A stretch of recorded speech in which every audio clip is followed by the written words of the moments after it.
Buenas noches. Martes 25 de febrero del año 2014, 28 programas del año, 1939 en el ciclo. No estoy muy seguro que ese sea el número, creo que es 38, pero no importa.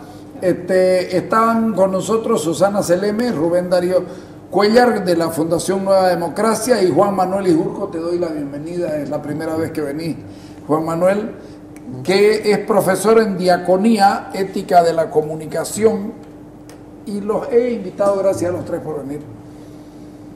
Ustedes ya vieron el documental Un Minuto de Silencio. Sí. Lo presentaron a Brasil con un tremendo éxito. Pero además con una clase de publicidad impresionante. Sí. ¿Qué sensación les deja el Minuto de Silencio a vos? Que vos trabajás en escuela de comunicación. El concepto del documental mismo. Bien, yo lo que percibo en este documental es que tiene una narrativa dramática muy interesante, ¿no? Uno se pone a verlo y parece que está viendo una especie de película porque tiene todos los ritmos dramáticos de la película, y eso lo acompaña también con la propuesta del director italiano, la propuesta argumental, ¿no? Entonces hace una lectura de la realidad política boliviana muy sencillita, muy clara, comparando el gobierno de Goni con el gobierno de Evo, y la va desarrollando así, con diversos giros, con un momento de pausas narrativas donde vemos a diversos actores hablando, que luego combina con las imágenes de la realidad misma, que a veces llevan ese dramatismo que nos ha caracterizado en estos últimos 10 años, ¿no? ¿Lo ves tendencioso? El documental es una pieza periodística donde el autor asume una postura frente a una realidad. Postura, claro. No es un reportaje que tiene que ser más objetivo. Entonces él analiza la situación boliviana y desde su punto de vista él lee esa realidad, ¿ya? Entonces en su lectura podemos discutir si eligió bien los términos o no, pero en ningún momento el director opina ni el director habla. Los que hablan son los actores de la realidad boliviana, y entonces lo que hay que hacer es interpretar esas lecturas o esas presentaciones de los actores, y es ahí donde uno puede decir estoy más a favor o más en contra, digamos, ¿no? Pero yo creo que es una lectura bastante objetiva de ciertos aspectos, no todos, de esta realidad de los últimos 10 años. ¿Usted, Susana? Bueno, mi problema es que yo antes de ver el documental, Carlitos, antes de que me lo mandaras y se me trancaba justo ya había leído un montón. Ya había leído mucho porque yo pues me metí a internet, y ahí es donde descubrí, como te dije la primera vez que te llamé, que hay otra película de un argentino italiano también que se llama Roberto Maiocco, algo así, que en el 2005 hizo una película que se llama Un Minuto de Silencio, una película muy dura, porque habla de un padre de familia que se queda desocupado y la angustia. Sí. Pero yo entré a buscar Un Minuto de Silencio cuando leí en El Deber, y por eso te llamé inmediatamente. Sí. Entonces yo ya venía muy predispuesta frente al documental. De todas maneras me gustó, y hace un momento le comentaba a Juan Manuel que las escenas donde son de un dramatismo terrible y que no parece, porque se ve a la Cholita caminando encorvada, por eso páramos del altiplano, muy terrible, mira, me pongo erizada. Me parece excelentemente lograda esas imágenes. En realidad, como fotografía, además, como fotografía, yo creo que el mérito de la fotografía es bárbaro. Es bárbaro. Sí. Y después, como te digo, yo todo el proceso del 2003 y todo lo que viene después hasta pasada la mitad del documental es una recopilación de los hechos. Evidentemente ahí entra a formar parte de la subjetividad del director y del guionista, pero de todas maneras para cualquier neófito me parecen muy bien logradas. Y yo me entusiasmé con el documental antes de haberlo visto, por lo que él mismo dijo a la prensa en el Brasil. Yo filmé este documental porque al principio del gobierno de Evo Morales hubo un entusiasmo muy grande que ha ido decayendo poco a poco porque se está atacando la institucionalidad democrática y el mayor problema es que Evo quiere perpetuarse en el poder. Claro, cuando yo leí eso yo dije, esto es lo que a mí me gusta, porque es, en realidad, yo no sé si era intención del director hacer una denuncia, pero... Yo lo siento a ratos como una denuncia también. ¿Sí? Yo lo siento como una película espejo, una comparación, que es lo que hablábamos antes, ¿no? Claro. No, hay la, Claro, sí, los hay paralelos, y entonces, los pone como paralelos, pero son de estos paralelos raros porque en algún momento los junta también en los parecidos, ¿verdad? Sí. O sea, son 4 elementos que lo va comparando, ¿ya? Y entonces al final dices, es lo mismo. O sea, estamos batallando claro, con lo que anteriormente ya nos tocó, digamos. Sí, ¿no? lo magistral... Yo creo... Después digo yo lo que voy a decir. Seguí nomás. Bueno, yo creo, yo valoro mucho el documental. Primero porque creo que es una propuesta valiente de una persona que se nota que se adentró mucho en la realidad política, en la coyuntura política boliviana, cuatro veces, sí. Y trató de ser objetivo en ese análisis. Obviamente, un documental quiere mostrar, como ustedes mismos han dicho, una determinada visión de la realidad. Pero yo creo que es de los documentales que se han hecho sobre el proceso de Evo Morales, y no digo los que se han hecho a favor de Evo Morales, es el menos, es el más profundo desde mi punto de vista. O sea, entra a mostrar eso que estábamos diciendo ahora, que el espejismo, esta construcción de la imagen del presidente indígena que causó tanta expectativa, sobre todo en Europa y entonces, es eso, un espejismo es un uso que se hace de una imagen, ¿no?, para proyectar una persona ávida de poder con los mismos defectos de cualquier otro ciudadano, independientemente del color de la piel o la característica facial que tenga ese personaje. Yo creo que esa es la gran lección que da el documental, demostrarnos de que independientemente de la característica fisonómica, entre la diferencia abismal entre Evo y Goni Sánchez en lo estético o en lo físico, hay una coincidencia en cuanto a el aferrarse al poder a como dé lugar, y no importa lo que pase con tal de cumplir con ese propósito. Cuando Silvia Rivero habla al principio, cuando Silvia Rivera habla al principio, es en la etapa, pero espérate un ratito, es en la etapa en la que ella realmente formaba parte de toda esta gente que se dejó subyugar por un aparato de propaganda mundial, porque no era solamente de aquí. Es decir, para encubrarlo a Evo hasta donde está,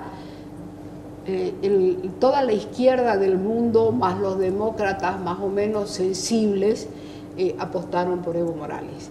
Pero cuando uno lee lo que Silvia Rivero dice hoy, es terrible. Silvia es, en México, lo dijo el año pasado en una reunión precisamente sobre temas indígenas. En primer lugar, que Evo no era indio, lo dice así con la palabra indio, ni siquiera dice indígena, pero que además ha traicionado absolutamente a toda la gente que creyó ver en él una especie de mesías. Mira lo que dice, porque yo ya me lo copié, lo saqué de internet, lo que dice Ferdinando Vincentini Ornani. Dice: entre julio de 2008 y diciembre de 2011 me di cuenta de una transformación gradual.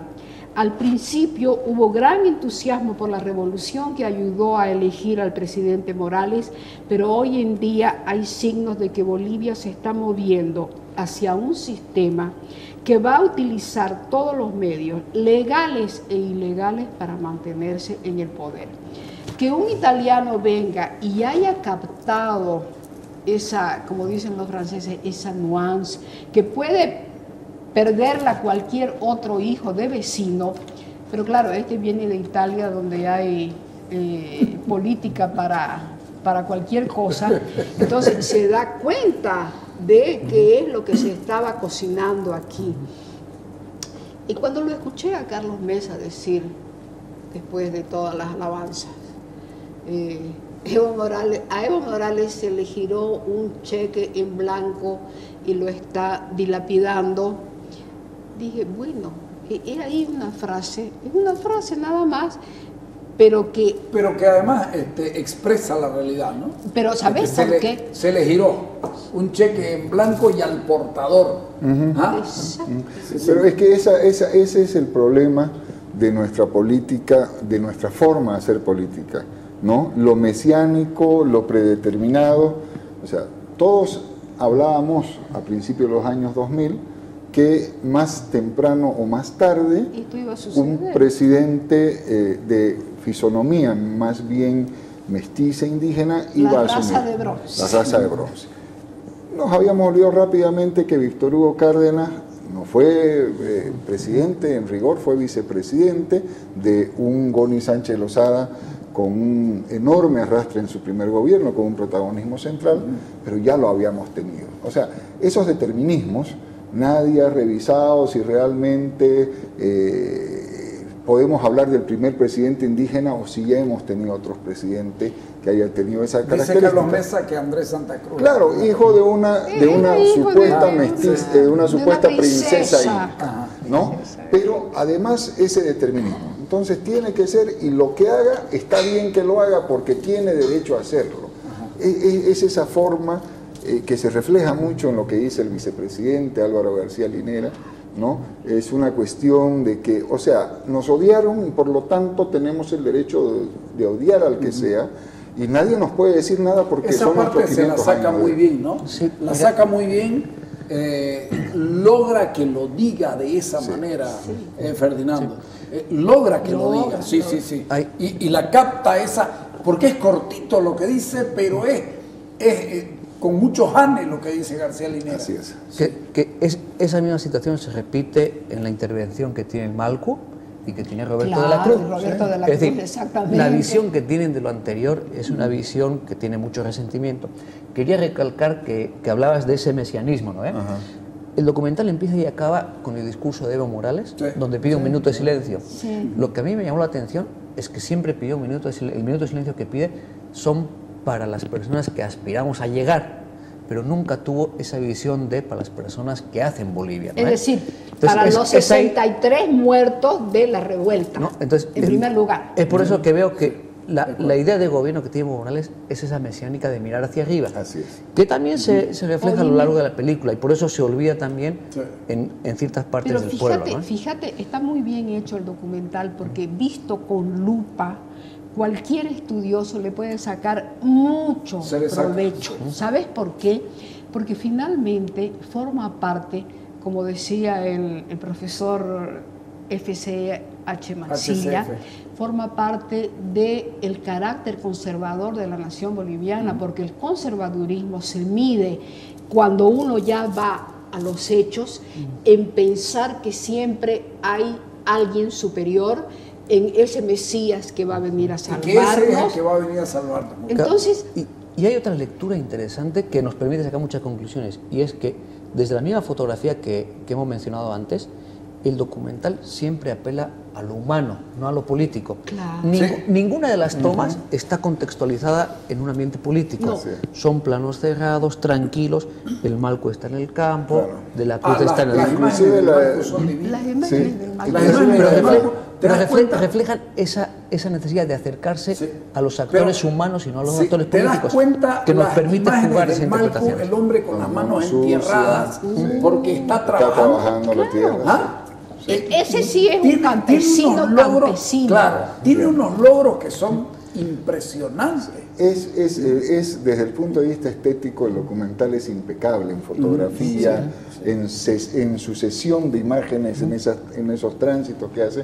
Una de las cosas que me llamó la atención a mí fue que la selección que hace el director de este documental no solamente privilegia a algunos autores, actores, porque los considera de principalísima fuente para hacerlo, sino los escenarios donde se hacen las tomas son limitados. Y el alto, Claro. Es que son los escenarios naturales de los actores. Claro. Claro. Acá lo sacó en su estudio. En su estudio. No lo sacó Claro, en otro no lugar. lo descontextualiza. Ajá. Pero a lo que me Ese es refiero es el aspecto otra humano. vez Y la a sensación. el TICNIS lo sacó Claro. en el TICNIS. La Por eso, sensación. saca todo contexto político de la imagen. Sí, le ¿ya? saca. Y eso permite que las interpretaciones, como decías, son las interpretaciones que vamos Claro, a hacer, claro. son interpretaciones que buscan lo objetivo. ¿Ya? La Entonces, gente va a tener Relativamente objetivo, ¿no? Porque al marco, No, no, digo porque yo, aparte de su subjetivismo, cuando yo conversé Claro. con él la primera vez, porque yo tuve la suerte de ir acompañando el cómo se hizo, me dice, ¿sabes qué? Hay algo, la primera imagen que no me la puedo sacar de la cabeza es de este tipo hablando contra el imperialismo y tomando Coca-Cola en una botella. En una botella. ¿Ah? Es decir, mira la contradicción que el tipo ni siquiera repara, dice, en lo que en lo está formal, hablando. en lo Claro, formal sí. y lo simbólico Exactamente. de la Yo Hay lo otra que cosa quería curiosa. terminar la idea es con lo siguiente. O sea, cuando va a entrevistarlo a Torres, al exministro Torres, contextualiza con imágenes de La Paz, de la ciudad, de la calle Sagarna, de alguna calle por ahí. Cuando quiere muestra las imágenes de los edificios espejados del centro de la ciudad, contrastándolo con el alto. Pero cuando te entrevista a vos, que te dedica una buena parte en dos o tres intervenciones, no muestra Santa Cruz. Es decir, ¿a qué me refiero? Y esto no es, Es que no es patriotero ni es chauvinista. el tema del conflicto fue allá. Sí, pues, sí fue allá, pero lo el tema escenifica es ahí. que ahí yo me quedé con el sabor de que le faltó un poquito para mostrar lo que Bolivia es, y no es lo que es Bolivia solamente Es que se el quiere lograr. documental no habla de Bolivia, sino de un Sí, hecho habla. y de un determinado Bueno, en momento realidad- político. En realidad no tanto que de un determinado momento político, porque por la misma declaración que yo acabo de leer, es decir, es Bolivia. A mí me dio, porque me la tuve que ver 2 veces, como me quedé trancada la primera vez, 5 minutos antes, no, un poco más de que se acabe, me lo volví a ver todo de nuevo. Yo le dije a la persona que la estaba viendo conmigo, yo le dije, cualquiera que ve este documental va a creer que Bolivia es solamente La Paz. Entonces me dijo esa apreciación que vos estás haciendo ahorita. Bueno, pero es que está hablando, por lo que hemos captado, sobre los sucesos de octubre, porque las escenas de Guarizata son muy dramáticas. Las escenas, Y vamos a ir al Chaparina corte. también. Vamos a ir ¿Qué? al corte. Chaparina Las escenas Tiene- de Chaparina tiene- también Bueno, son- las de Chaparina Sí, también, tiene- pero bueno, ya, Chaparina perdón, es el trópico. Guarizata y tiene San Borja. Lo de San Borja es impagable. Impresionante. El pueblo entero. Vamos al corte y cuando volvamos seguimos hablando de eso. Dale.